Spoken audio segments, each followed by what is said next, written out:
Last week, I got an engine light on my MT-03 for the first time. I ended up paying a garage 50 quid just to tell me it was a sensor error. That visit cost more than this tool I'm about to show you. So I brought this cheap Yamaha OBD2 scanner on eBay for 30 quid. So let's crack it open and see if it can actually save me a trip to the garage in the future.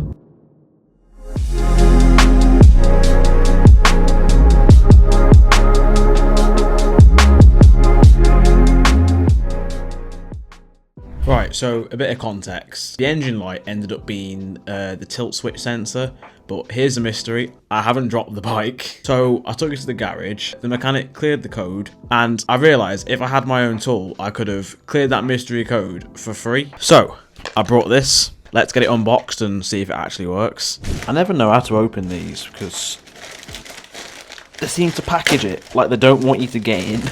Right, so this is the main box. Yeah, this was important because not all Yamahas have the same amount of pins. So if I remember correctly, the MT-03 has 4 pins. So I believe the biggest one here should fit my bike. And here we have the scanner. It feels very light. It feels very like cheap plastic, but I mean, as long as it works, then that's all that matters. I think this is the, like, cars have, I don't know much about cars, but I think cars have the big port like this, so that's why it's given us some handy little adapters. Because the mistake I made when I was researching this was I was just searching general OBD2 scanners, and then I went on Reddit and I saw that you're supposed to get one that's like bike specific, so I looked for a general Yamaha one, and this was the first thing that came up. Someone in the reviews mentioned it works for the MT-09.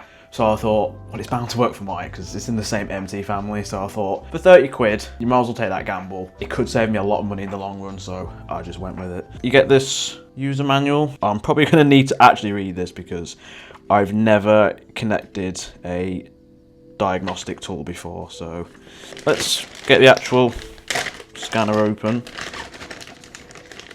Oh dear.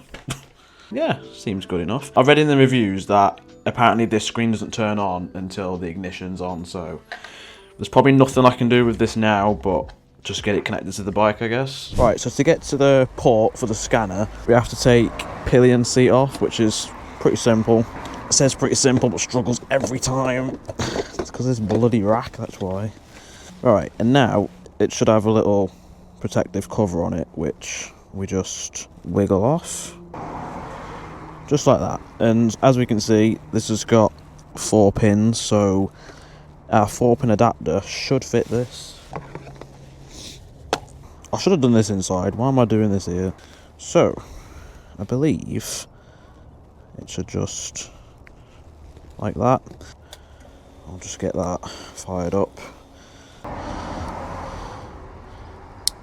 Oh, look at that. If you can see that, but the screen's on, so I don't know how clearly you can see that, but it's just taking us through the setup. Right, so as you can see here, it says codes found 0, so that shows that it actually is reading and sending signals to the ECU, which is, I didn't expect this to work, you know, to be honest. But what about if I start the bike? Let's see if that.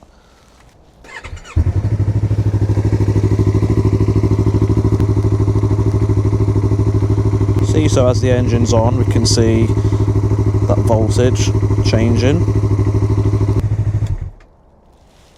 Probably should have read this before I actually came outside, but I mean, it works, which I didn't expect it to actually work.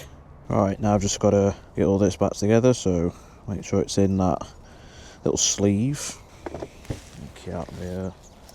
Honestly, I hate the way this bloody pillion seat goes in because I've got this top box rack, so it just gets in the way constantly. Or like wiggle it in awkwardly. You just have to fight for your life trying to get it in.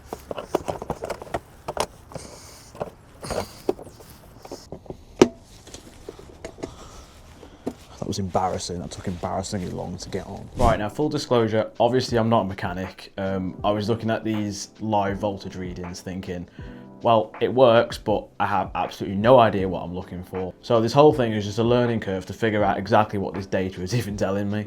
So this is where I need your help. So if you're a mechanic or just someone who works on their bike a lot, please help me out with understanding these readings. Like, what should I actually be looking for? What are some settings that I should prioritize as a beginner using this scanner? I was happy enough that the scanner was obviously sending some signals to the ECU and came back up with no faults, but hopefully not. But if I do get another engine light, I would just like to know, what I'm actually doing and what I should be looking for in terms of, diagnosing this fault and things like that. So please school me in the comments. I read every single one and I really appreciate your feedback. And if you are an A2 rider or just a beginner rider in general, I would recommend getting a scanner like this. I mean, for 30 quid, it's a no-brainer really. I was happy that if it didn't work, I was only at a loss of £30 as opposed to the £50 that I spent for a mechanic literally to just clear the code and tell me that, oh, it was just a little fault with the tilt sensor.